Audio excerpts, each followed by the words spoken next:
Hey everyone, welcome to the show.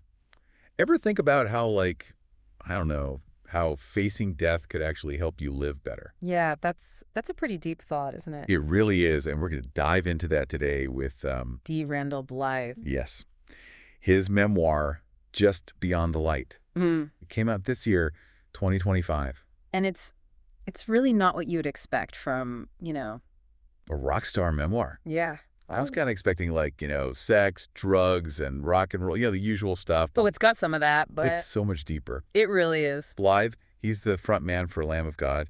They've been a band for like 30 years. Yeah, they're huge. But he's also a writer and a photographer, and you can really feel that, I don't know, that extra dimension coming through in the book. For sure. If you want to check it out, we'll have a link in the episode description.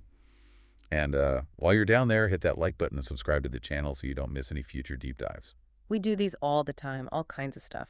All right, so Blythe really doesn't hold back in this book, does he? Yeah. He goes right into his struggle with alcoholism. Oh, yeah, he talks about battling it for over 20 years and how it messed up his whole view of the world. Yeah, it's like he was, I don't know, living life with these blurry glasses on, and the only thing that was in focus was, the next drink. That's a good way to put it. And one of the things that stuck with me was how he realized that beating addiction isn't just about, stopping the behavior. Right, it's way deeper than that. It's like a whole mental shift. It's like he had to totally rebuild his, I don't know, his inner moral compass or something. Totally. And he even shares this really powerful story about working on a roof and suddenly being frozen by fear. Oh, yeah, that part was intense. It was. And I think it's something that so many people can relate to, that feeling of being paralyzed by fear, Yeah. even if it's not, a life or death situation. Right, happens to all of us.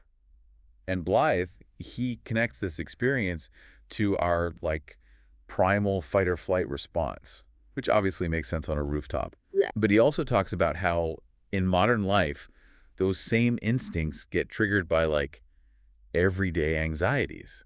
Which, aren't actually that dangerous. Yeah, but they feel dangerous in the moment, right? Offending. But then, get this. He contrasts the roof story with another story about encountering a shark while he was surfing. Wait, a shark? I know. Talk about a fear-inducing situation, right? It's terrifying. But what's crazy is that he describes staying totally calm, just paddling back to shore like it was no big deal. So he's freaking out on a roof, but calm around a shark. I know, right?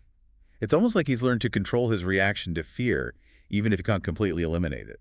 That's interesting. What do you think that tells us about, his journey? Well, I think it highlights a big theme in the book. Managing our response to fear is more important than trying to eliminate fear altogether. So it's not about becoming fearless, it's about being brave in the face of fear. Exactly. I love that. And this actually ties into one of Blythe's biggest worries about modern society. Yeah. The overwhelming nature of social media and all this technology.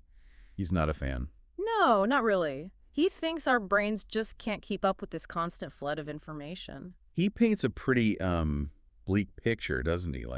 We're trading real human connection for this illusion of, I don't know, digital interaction. Yeah, and he even brings up the Dunbar number, which says we can only have around 150 meaningful relationships. But online, it's like we're bombarded with thousands of voices and opinions every single day. No wonder we're all so stressed out. Right. And he makes this really interesting comparison between ENIAC, the first computer, Oh, wow. and modern tablets. ENIAC was this massive thing, took a whole team of experts to operate it. And now we've got little kids playing games on devices that are millions of times more powerful. It really makes you think about how fast things are changing. It's crazy. So, do you think he's being a little dramatic about the whole technology thing? Or is there something to it? Are we really getting more isolated even though we're supposedly more connected than ever? Well, I think it's a good point. He's not anti-technology, but he wants us to think about how it affects our well-being, Yeah. and our relationships. Yeah, it's a good reminder to ask ourselves, Mm. are we using technology or is it using us? Right, exactly. So if all this digital stuff is making us feel overwhelmed and disconnected, where do we go from here? Where do we find meaning and purpose? Well, Blythe suggests we look to the real world through actions that actually help ourselves and other people. He does talk a lot about that. Yeah, and he shares this really heartwarming story about his grandmother. She lived through the Great Depression and World War II. She sounds like a tough lady. Oh, she was. She was strong and resilient, taught him a lot about perspective and gratitude. So she was able to face all that hardship and still find joy. Absolutely. He even tells this funny story about her driving Well, let's just say enthusiastically after someone cut her off. This was on the way back from the grocery store. Wait, what? I know, right? So picture this. They're driving down the road, and this car cuts Grandma off. She gets so mad, she floors it, speeding down these country roads and ends up crashing right into a pine tree. Oh, my God. I know. Thankfully, they were both fine, but it shows, her spirit, even in her later years. That's incredible. It sounds like something out of a movie. It does, doesn't it? And I think it really illustrates this important idea that resilience isn't always pretty, but it's crucial for dealing with life's curveballs. Couldn't have said it better myself. Like, his grandmother's story shows that a little humor and maybe even a little bit of feistiness can help us get through tough times. Definitely. I think we can all learn from her example. Absolutely. So let's take a quick break. When we come back, we'll dive deeper into Blythe's journey to find meaning and purpose in a world that can feel pretty overwhelming. Sounds good. Don't go anywhere. It's pretty wild how Blythe connects his grandma's story to his own decision to buy land in Ecuador and reforest it. It does seem like kind of a jump, going from a car crash to, like, saving the rainforest. Right. What made him choose that particular project? He doesn't really say directly, but I think it's his way of making a real difference in the world, Right. Leaving a legacy that goes beyond music. That's a good point. And there's this element of, like, tackling a challenge head on, just like his grandma did. Facing something huge, but ultimately rewarding. Exactly. And we can't forget how he's funding this whole thing, selling personalized video greetings on Cameo. Oh, yeah, that's hilarious. Like, here's this heavy metal icon doing happy birthday messages. It's amazing. It's so funny and kind of inspiring at the same time. Totally. It shows his sense of humor, Yeah. And his willingness to be a little different, to step outside that typical rock star image. Yeah, he's using his platform in a creative way to actually make a difference. It really makes you think, like, what unconventional things could we be doing to solve the problems we care about? That's a great question. And speaking of tough issues, Blythe doesn't shy away from talking about death either. Yeah, that part of the book is really powerful. He shares this incredibly touching story about his friendship with a terminally ill fan named Wayne Ford. Yeah, I remember that. He spent time with Wayne at the end, just listening and being there for him. It's a good reminder that sometimes the most meaningful thing we can do is just show up for someone, Absolutely. And what I found interesting was that even when he's talking about death, Blythe still keeps his sense of humor. He does, doesn't he? Like, he talks about the fear and uncertainty we all feel, but also the need to just, like, accept it. He even jokes about dying while surfing, saying at least people could honestly say he died doing what he loved. That's dark, but it also shows how comfortable he is with the idea of, not being here anymore. Like he's made peace with it. Yeah, which is pretty amazing considering everything he's been through. It really is. This makes me think about his relationship with Todd Seaman, the fan who donated stem cells. Oh, yeah. That's an incredible story. Blythe actually traveled with him to D.C. before the donation and took him on a tour of the city. Ending with a visit to the White House. I know, right? What a gesture. What's cool is that this visit to the White House happened to be 51 years to the day after Elvis Presley met with President Nixon. No way. Yeah, they had a good laugh about that. That's wild. It's like these random moments can become these significant touchstones in our lives, Totally. It adds this whole other layer to their story, highlighting the unexpected connections we can make when we're open to new experiences. And this idea of connection really ties into Blythe's definition of art. How so? He describes art as like an expression of imagination that shows us a truth about what it means to be human. He doesn't really care about labels, does he? No, not really. It's more about the intent and the impact. It's about sparking imagination and connecting us to something bigger than ourselves. Right, and he even talks about how his own journey into music and photography was totally by chance. Really? Yeah, he never planned to be a heavy metal vocalist, and he kind of fell into photography after a conversation with a friend about making a documentary. It's a good reminder that sometimes the most rewarding paths are the ones we don't expect. Absolutely. So we've talked about his personal journey, his thoughts on technology and art, but he also gets pretty real about social issues in the book, Oh yeah, he doesn't hold back. especially when it comes to violence. He's really critical of the whole thoughts and prayers thing. Like we need to actually do something. He definitely has that punk rock spirit, calling out hypocrisy wherever he sees it. And one thing I found really interesting was his suggestion that instead of focusing on what went wrong for people who commit violence, we should also look at what went right for people who face similar challenges but didn't become violent. That's a really interesting perspective. It's like he wants us to understand the resilience that helps some people thrive even when they're dealing with tough stuff. It's about looking beyond the darkness and seeing the light, right? Exactly. And, for someone with this hardcore image, he has a surprisingly tender message for young people who feel like outsiders. Oh, yeah, that part was really sweet. He tells them, that thing that makes you feel so different, whatever it is a superpower if you use it correctly. It's so important for young people to hear that, especially in a world that's always telling them to fit in. He's basically saying, embrace your weirdness, your uniqueness, because that's what makes you special.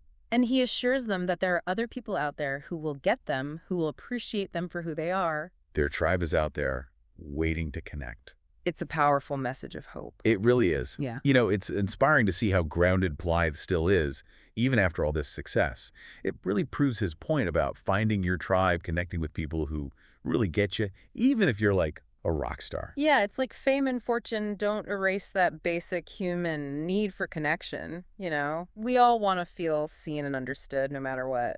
And he even talks about feeling isolated online sometimes, even though he's got millions of fans. That's so interesting. It's like he's surrounded by people, but still feels this disconnect. It's that whole paradox of being super connected digitally, but still feeling lonely, right? Exactly. He calls it drowning in information, but starving for real connection.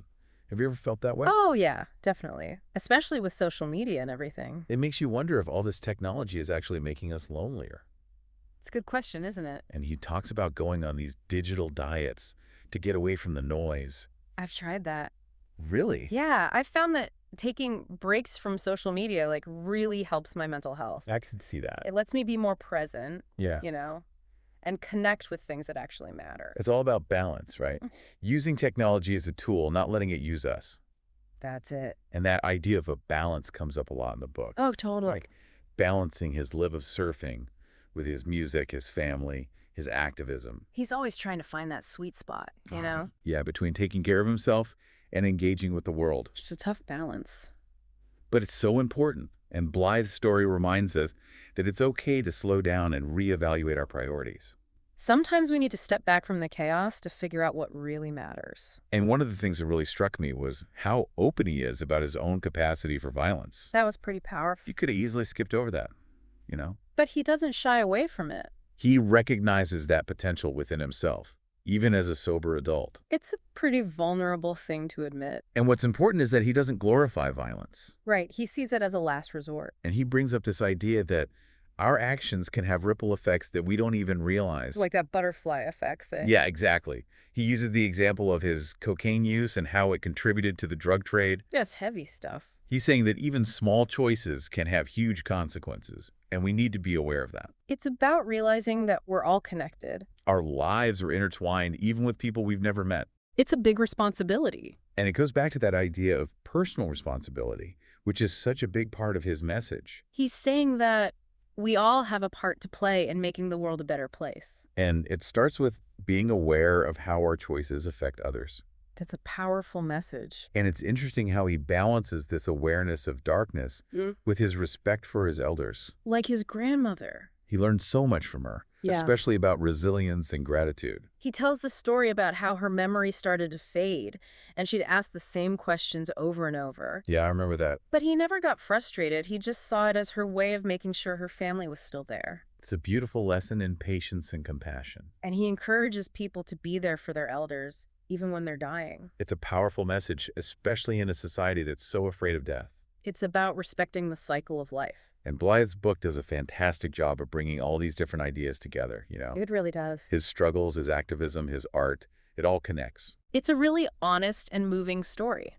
It's not a simple story with easy answers. It's messy and raw, and that's what makes it so powerful. It's about resilience and connection and finding meaning in the chaos. And it's ultimately a really hopeful book. Yeah, it is. It reminds us that even when things are tough, there's always beauty and possibility. And the power of transformation. This has been an incredible deep dive into Just Beyond the Light. What parts resonated most with you? What stuck with you?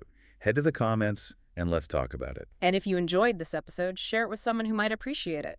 Let's keep the conversation going. Thanks for joining us. Keep diving deep, everyone, and we'll see you next time.